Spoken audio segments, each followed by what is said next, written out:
우리 말씀을 같이 찾아서 읽어보시겠습니다. 이사야서 13장 6절의 말씀입니다.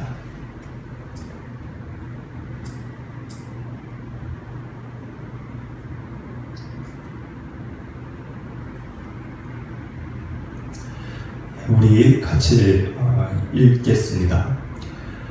너희는 애곡할지어다. 여호와의 날이 가까웠으니 전능자에게서 멸망이 임할 것이미로다. 아멘. 여러분들과 다시 만나게 하신 하나님께 감사를 드립니다. 모든 것은 적절하고 사실 적당한 것이 좋은데 요 근래 너무 지나친 이 감수량 때문에 많은 분들이 지금 어려움을 겪고 있는 것 같습니다.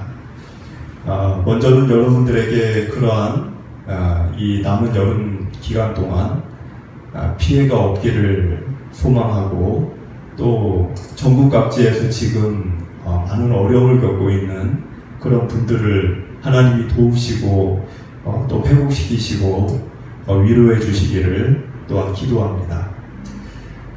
어떤 상황과 여건이 우리에게 펼쳐진다 해도 예배를 우리가 하나님께 드리는 일의 가치나 중요성은 변함이 없으리라 생각합니다. 그래서 우리의 생애에 어떠한 일이 일어난다 할지라도 언제나 하나님을 향한 마음에 변함이 없으시기를 또한 축복을 드립니다.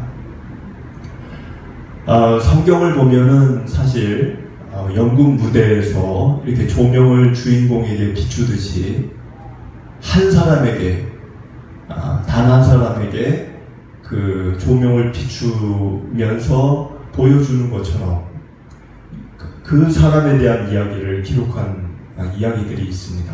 어떻게 그 사람이 어떻게 태어났고, 또 유년 시절은 어떻게 보냈고, 어떤 어려움을 겪었고, 또 그 속에서 하나님의 도움은 또 어떻게 받았고, 또 살다가 어떤 실수를 저질렀고, 그런 이야기들이 인물별로 이렇게 성경에 특히 구약이 그렇죠, 이렇게 기록이 되어 있는 것을 보는데, 하나님이 그 한 개인의 삶을 우리에게 이렇게 읽게 하시는 이유는 다른 뜻이 아니고, 하나님이 무엇을 원하시고 나에게 또 무엇을 싫어하시고 그런 걸 알려주기 위해 우리가 그런 개인의 글을, 삶을 읽게 하시는 것 같습니다.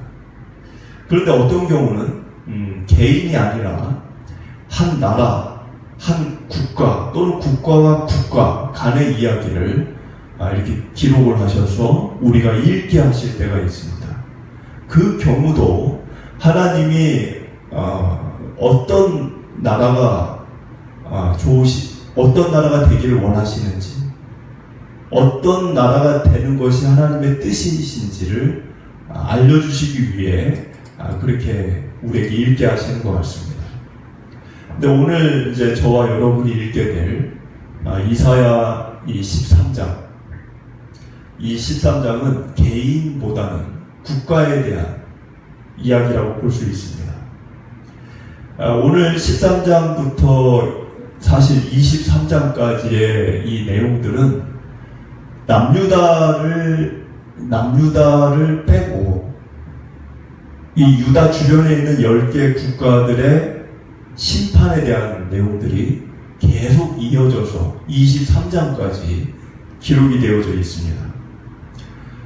그러니까는 결국 그것은 물론 10개 나라만 얘기한 거지만 그 당시에 있는 모든 나라들이 하나님을 떠났다, 하나님께 죄를 행하고 있었다, 심지어는 어느 나라까지 하나님의 거룩한 선택을 받은 이스라엘 민족까지 타락을 했다, 그거를 이야기하는 것입니다. 이것을 읽다 보면은 이 긴 23장까지의 글을 읽다 보면 마치 인간은 끊임없이 죄를 짓는 것 같고 지었고, 하나님은 또 끊임없이 그런 사람들을 징계하고 심판하는 일을 게을리하지 아니하시는 그런 모습을 보는 것 같아 보입니다. 그만큼 인간의 죄성은 끈질기도록 지독스럽고 참 이 인간의 죄성이 너무나 이 심각하다는 거죠.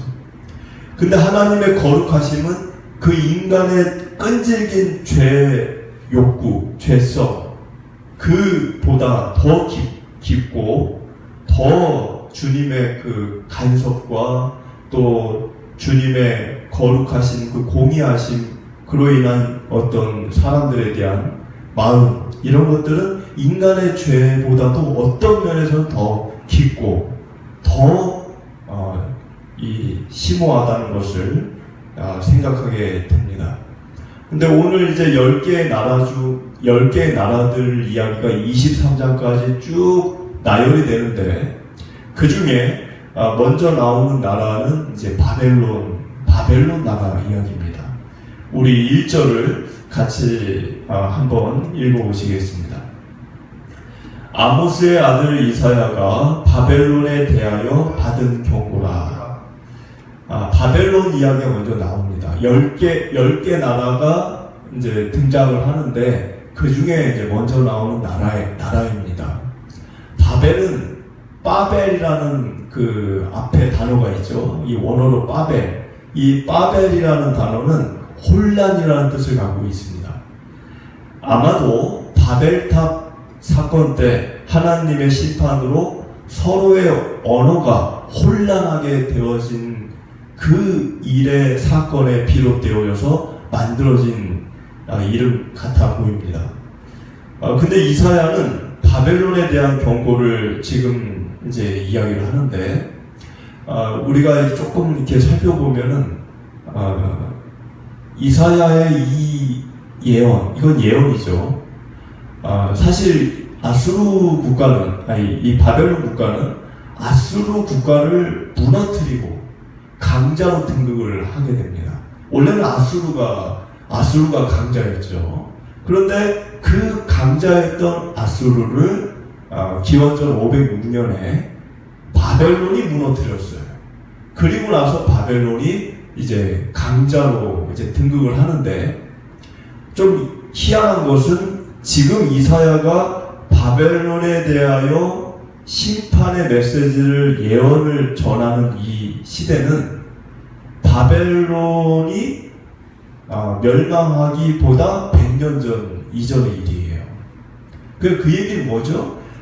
이사야가 바벨론이 멸망하기 100년 전쯤에 바벨론이 아수르를 짓누르고 강자가 될 것이고 그리고 나중에는 지구상에서 흔적도 없이 나라가 멸망해서 사라질 것을 이제 말한 것이라는 겁니다. 여러분들 앞으로 100년 뒤에 어느 나라가 성공할 것이고 어느 나라가 멸망할 것인지를 말할 수 있을까요?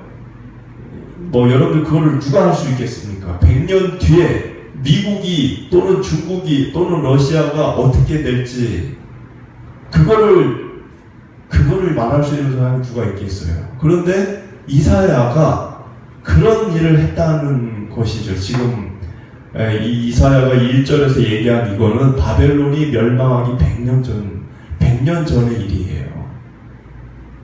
여러분들 바벨론이라고 하는 나라는 기원전 1800년 경에 그러니까 지금으로부터 3800년 전에 건국된 나라입니다.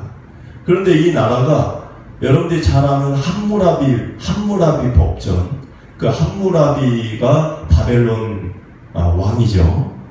그런데 이 바벨론이 이렇게 시대의 역사의 강자로 등극을 하게 된 거는 아수르 나라를 무너뜨리면서 539년도에 그 정확히 기원전 그때 아수르 나라를 멸망시키고 정복하면서 강대국으로 이제 등극을 한 겁니다. 그리고 나서 이제 메데와 바사라고 하는 나라에 의해서 멸망을 당하죠. 메데는 메디아라고도 얘기하고 이제 바사는 페르시아라고도 얘기하죠. 그래서 이 메데, 그리고 바사, 페르시아, 이 두 개의 나라에 의해서 바벨론이 멸망을 했다는 거죠. 근데 우리가 페르시아 그러면 생각나는 왕이 고레스죠. 고레스, 퀴리우스. 고레스라는 왕이 있는데 이 메디아는 고레스의 외할아버지 나라예요. 외할아버지, 진짜 자기의 외할아버지가 왕으로 있던 나라입니다. 그리고 이제 뭐 리디아라는 나라도 있었지만은 리디아는 이제 이 외할아버지의 아내 되는 외할머니의 나라죠. 리디아는 무디아라고도 하죠. 성경에서는.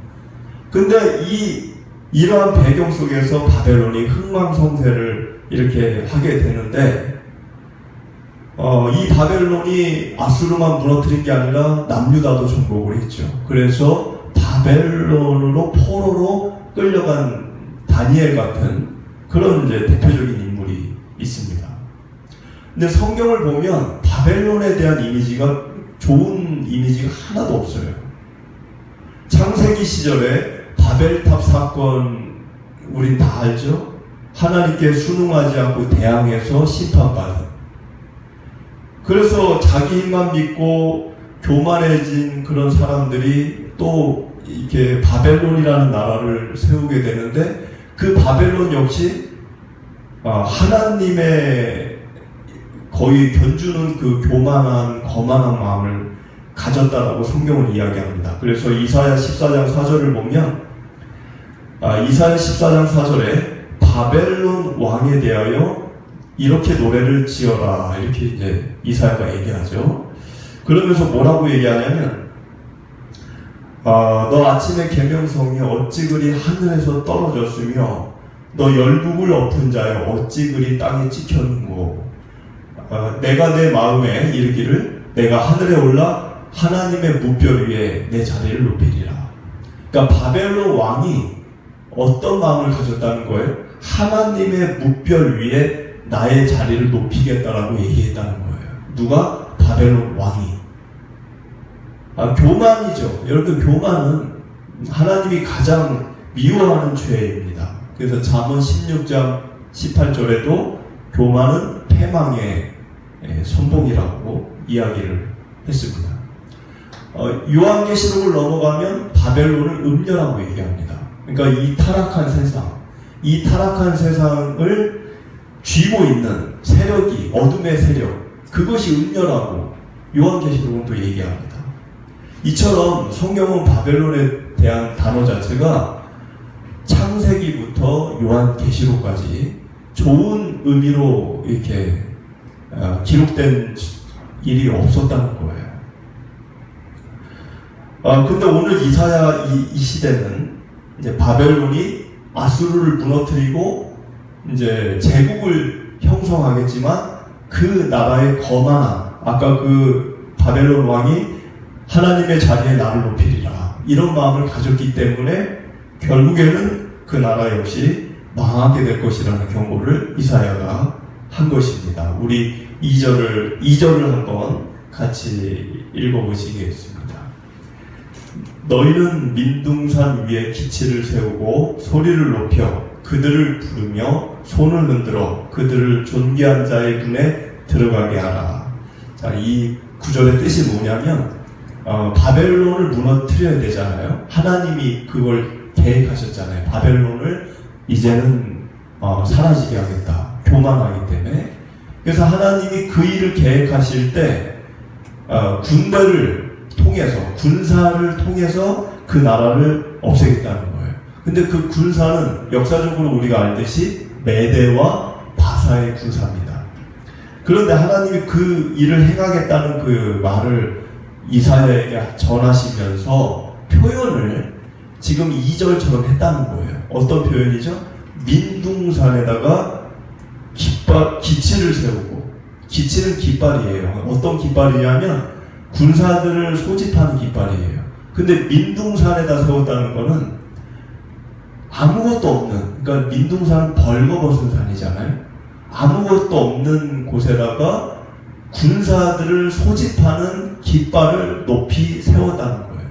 그것은 나무가 많은데 세워놓으면 나무에 가려서 깃발이 안 보이니까 어디서 봐도 잘 보일 수 있도록 그 바벨론을 응징하는 군사들을 소집하는 이 깃발을 하나님이 세우시겠다라는 그런 의미입니다. 그 뒤에 손을 흔든다는 거는 이제 참여할 자들에게 참여하라고 손짓을 하는 거예요. 오라. 그리고 그들을 존귀한 자의 문에 들어가게 하리라. 존귀한 자는 누구를 얘기하냐면 바벨론의 교만한 왕을 얘기하는 거예요. 그러니까 바벨론의 왕궁, 바벨론 궁궐이 굉장히 화려했다라고 역사학자들이 얘기를 하죠. 그 바벨론의 궁궐이 엄청 지금 이 유물학자들이 이거를 발굴을 해보면 당시로서는 정말 기가 막힌 어마어마한 궁궐의 그 모습을 이제 우리가 역사적으로 보게 됩니다. 그 존귀한 자의 궁궐에 그 존귀한 자를 멸망시킬 군사들을 들어가게 하시겠다는 거예요. 누가 그 마음을 정하셨냐? 하나님께서. 그 실제로 이 일은 기원전 539년도에 지금으로부터 2500년 전에 메대와 바사 군사들에 의해서 그 일이 실제로 일어났던 것을 우리가 알고 있습니다. 우리 3절을 같이 한번 읽어보겠습니다. 3절. 내가 거룩하게 구별한 자들에게 명령하고 나의 위엄을 기뻐하는 용사들을 불러 나의 노여움을 전하게 하였느니라. 자, 여러분들, 바벨론을 무너뜨린 나라는 메대와 바사예요. 메대와 바사. 근데 이 군사들을 소집을 해서 바벨론을 쳐들어갔다는 거죠. 근데 그들을 향해 이사야는 지금 3절에 뭐라고 얘기합니까? 메대와 바사 군인들을 향해서 뭐라고 얘기해요? 3절에 하나님이 거룩하게 구별한 자들, 하나님의 위엄을 기뻐하는 용사, 이렇게 기록을 했어요. 그럼 조금 이제 의문이 생길 수 있습니다. 어떤 의문일까요? 여러분들, 메대와 바사, 고레스, 페르시아, 이 두 나라가 하나님을 믿었나요? 안 믿었나요? 이 두 나라가 하나님을 안 믿었던 나라예요. 하나님을 안 믿었던 나라 사람들인데 지금 3절에서는 하나님이 거룩하게 구별한 자들이다, 하나님의 위엄을 기뻐하는 용사들이다, 마치 하나님을 믿는 사람들인 것처럼 그렇게 썼다는 거예요. 이런 표현으로 기록한 까닭이 뭘까요? 이런 표현으로 기록한 까닭은 그들은 하나님을 믿지 않았어요. 하나님을 섬기지 않았어요. 우상을 숭배했습니다. 그러나 하나님의 거룩하신 뜻을 실행하는 일에 쓰여졌다는 거예요. 그 과정조차도 자기들의 힘, 자기들의 능력으로 한 게 아니라 하나님의 도움으로 그 일을 했다는 겁니다. 그러니까는 자기 자신들이 메대와 바사, 자기 자신들이 거룩하지는 않지만, 거룩한 사람들은 아니지만 하나님의 거룩하신 공의와 정의를 실현해내는 일에 쓰임을 받고 도구로 사용을 받았다는 거예요. 여러분, 그러면 이런 생각을 해볼 수 있죠. 선하신 하나님께서 선하신 자신의 뜻을 이 세상에 이룰 때 선하지 않은 것을 도구로 삼으실 수 있는 것이냐? 메대와 바사는 선한 나라들이 아니에요. 하나님을 믿는 나라가 아니에요. 근데 하나님이 자신의 뜻을 이루실 때 선하지 않은 것을 사용해서 자신의 뜻을 이루어 가시는 게 가능하냐는 겁니다. 근데 오늘 여러분들이 저와 읽고 있는 이 시대의 상황을 보면 그 일이 가능하다는 것을 생각하게 되는 거예요. 메대와 바사가 거룩한 나라가 아니에요. 여러분, 그것은 어떤 의미가 있을까요? 근데 이런 경우는 둘 다 하나님께로 돌아올 기회를 얻는 겁니다. 자, 생각을 해보면 심판을 받는 바벨론 입장에서는 어떤 기회가 있죠? 어떤 기회? 하나님께 회개할 기회가 있어요. 내가 하늘의 무별 위에 하나님의 그 자리에 나를 높이려고 했더니 하나님이 이렇게 나를 어려움을 겪게 하시는구나. 이렇게 뉘우칠 수 있는 기회가 오는 거죠. 그 어려움을 겪을 때. 근데 반면에 바벨론을 응징을 하는 메대와 바사도 하나님께 되돌아갈 기회를 얻는 거예요. 왜 그럴까요? 바벨론과 이 바사 이 왕들이 정말 정직하고 겸손한 마음으로 생각을 하면, 우리가 아무런 능력도 없는데, 아무런 힘도 없는데, 이렇게 우리가 강성해지고, 우리가 이렇게 나라가 흥해지고, 이렇게 잘 되는 이유는, 하나님이 지금 우리를 사용하고 계시는구나. 이런 생각을 전하는 이들도 있죠. 하나님을 믿는 선지자들은 또 그걸 전하죠. 그러니까 그런 소리를 정직한 마음으로, 겸손한 마음으로 자신들이 그걸 생각을 하면 하나님께로 돌아갈 기회를 또 얻는 겁니다. 그러니까 심판을 받는 나라나 심판을 행하는 주체가 되는 나라들이나 하나님에 의해서 자신들이 이런 상황에 놓여져 있다는 것을 생각할 수 있는 기회가 생기게 된다는 거예요. 그런데 결과적으로는 어땠을까요? 결과적으로는 이 둘 다 하나님을 생각하지 않았어요.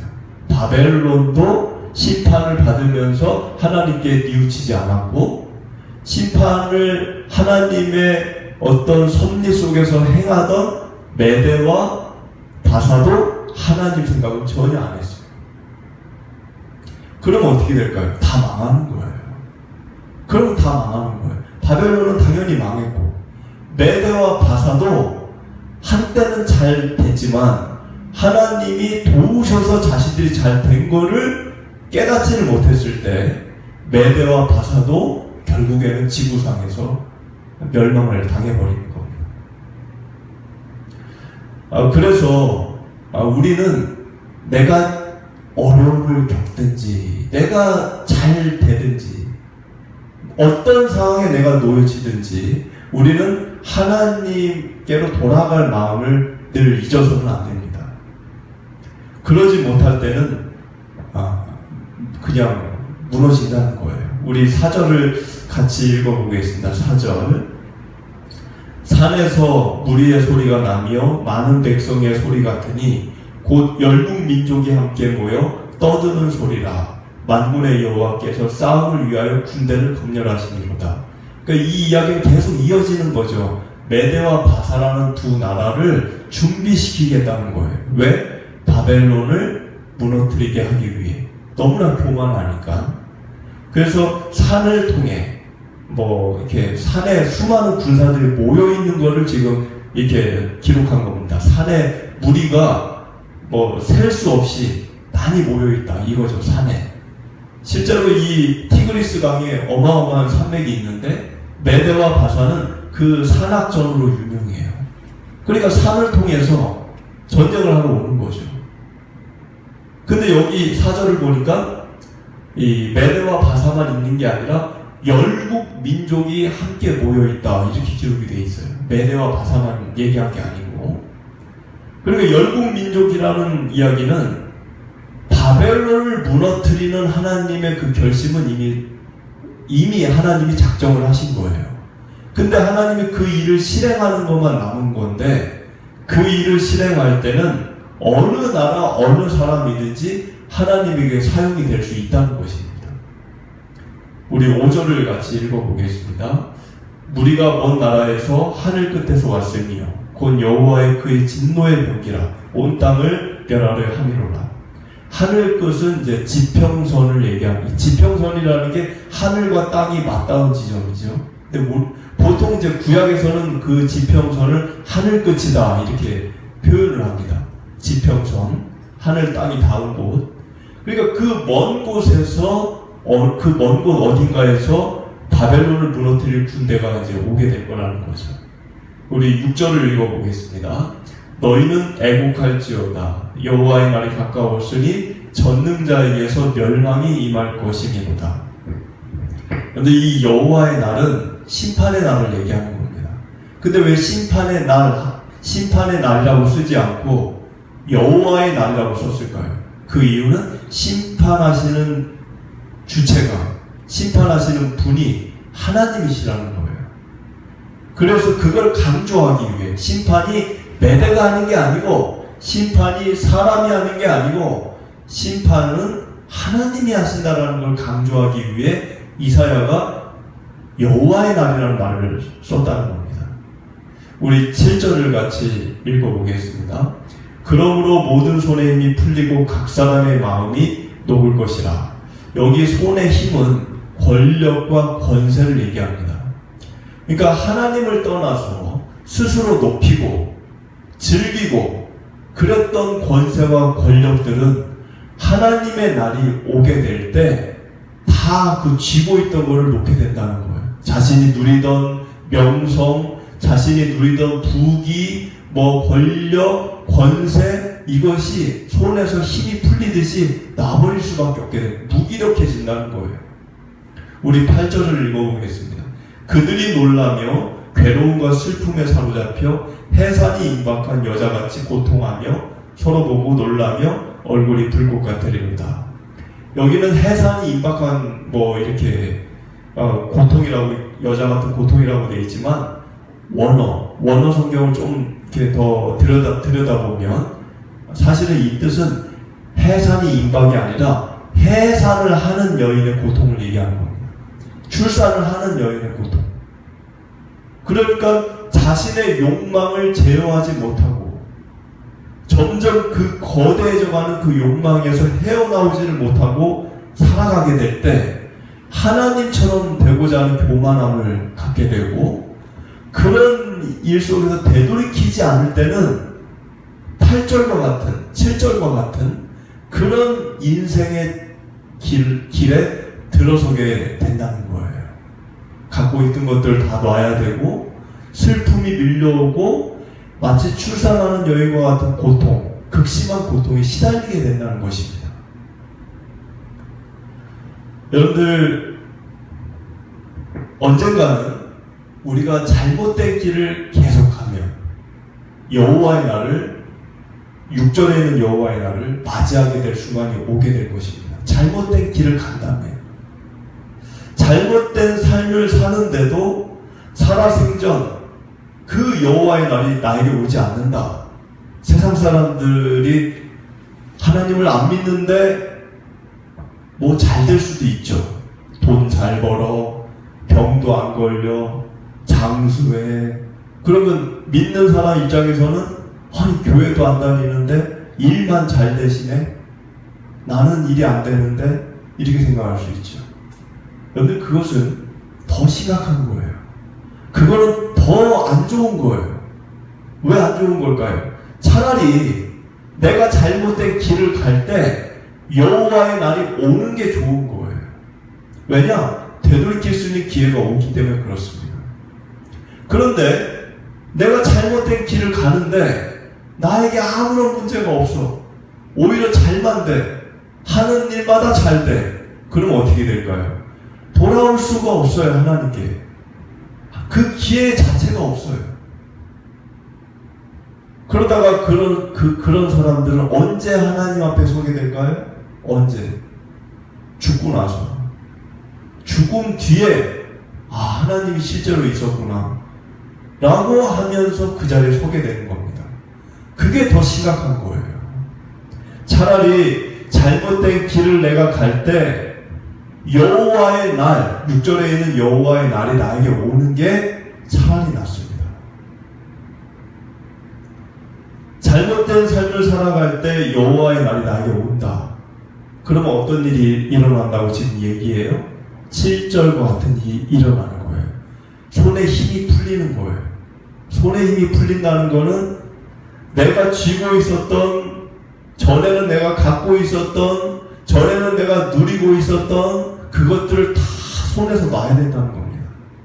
그것이 돈이 되었든, 그것이 건강이 되었든, 그것이 재물이 되었든, 성공이 되었든, 권력이 되었든 놔야 된다는 거예요.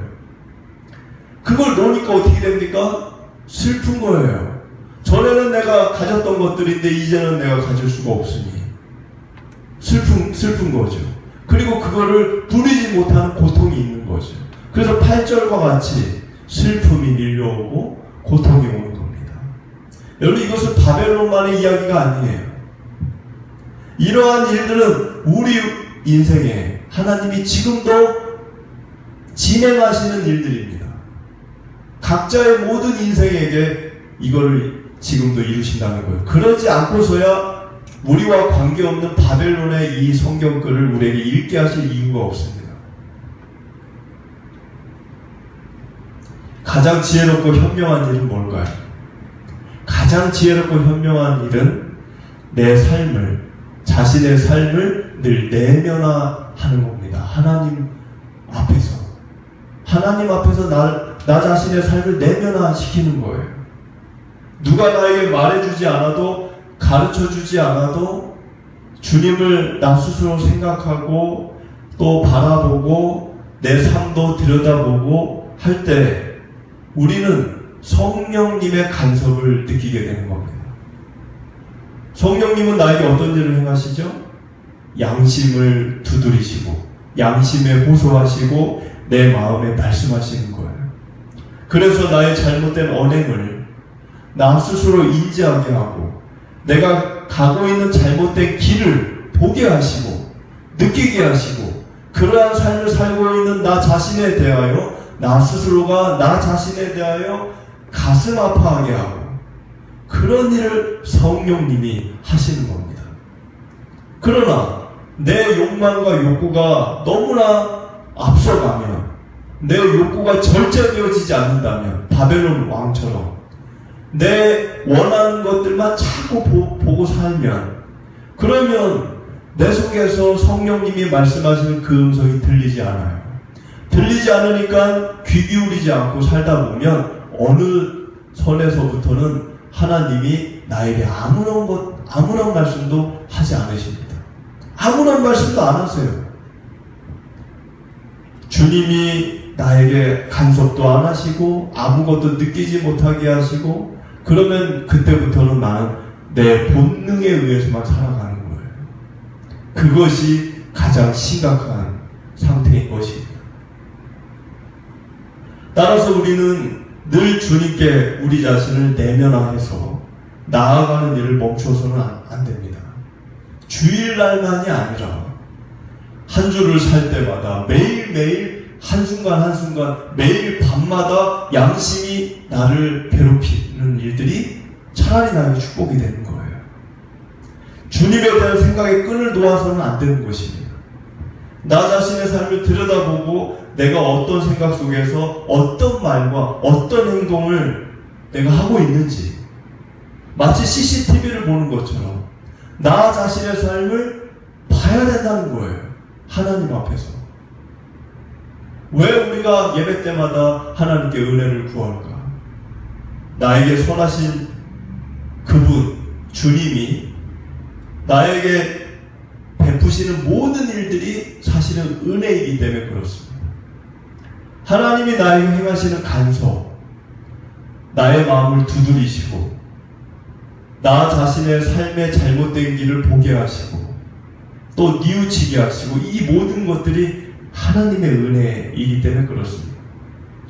부모가 자녀를 사랑하면 자녀에 대한 관심의 끈을 절대 놓지 않죠. 때로는 자녀가 허무맹랑한 것을 요구할 때는 단호하게 거절도 하고 잘못을 행할 때는 훈육을 하기도 하고 권면을 하기도 하고 또 이런저런 대화도 나누는 것입니다. 왜? 사랑하기 때문에. 자녀를 무관심하게 대하고 어떤 삶을 살든 무엇을 하든 누구를 만나든 내버려만 둔다 그러면 그것을 사랑이라고 말하기는 어려울 것입니다. 하나님은 우리를 사랑하시는 분이시죠. 그러하시기 때문에 내가 잘못된 삶을 지금 그 자리에 앉아있게 됐다면 하나님은 여러분들의 마음을 계속 두드리시고 말씀하시고 생각하게 하시고 하는 일을 멈추지 않는 겁니다. 하나님이 이스라엘 민족에게 그걸 한 거예요. 어떻게 했죠? 이스라엘 민족에게 선지자들을 계속 보냈어요. 계속 보내서 끊임없이 그들이 조롱을 받고 핍박을 받고 죽임을 당하더라도 다음 사람을 또 보내고 다음 사람을 또 보내고 그래서 한 게 그 일을 한 겁니다. 그 일을 한 거예요. 그들의 마음을 아프게 하고 그들 자신을 들여다보게 하고 그들이 잘못된 자리에 앉은 자리에서 일어서서 돌아오게 하는 일을 하려고 했던 것입니다. 지금은 그 일을 성령님을 통해서 저와 여러분에게 하고 계시다는 거예요. 하나님은 여러 가지 수단과 방법을 통해 지금도 우리에게 그와 같이 행하고 계시다는 거예요. 주님은 우리에게 손을 내밀고 있는데 여러분들은 그 손을 붙잡으실 마음이 있으십니까? 늘 주님의 그 음성에 귀를 기울이고 하루하루 나 자신의 삶을 되돌아보며 내가 잘못된 일을 알게 된 것이 있다면 멈추고 그리고 새로운 모습으로 살아갈 마음이 있으십니까? 우리가 그 마음을 누리기 위해 쉬지 말아야 될 것이 하나님을 향한 기도와 말씀인 것입니다. 말씀을 읽고 묵상하고 기도하고 하는 이유가 왜 할까요? 그거를 왜 해야 될까요? 그 일을 누리기 위해서입니다. 그래서 여러분들이 주중에 어디서 어떠한 상황과 여건에 처해진다 할지라도 마음의 끈을 놓지 말고 그 주님과 늘 생각하며 하나님을 바라보며 또 내 삶을 생각하며 하루하루 거룩한 주님의 말씀을 따라 살게 되시기를 축복을 드립니다.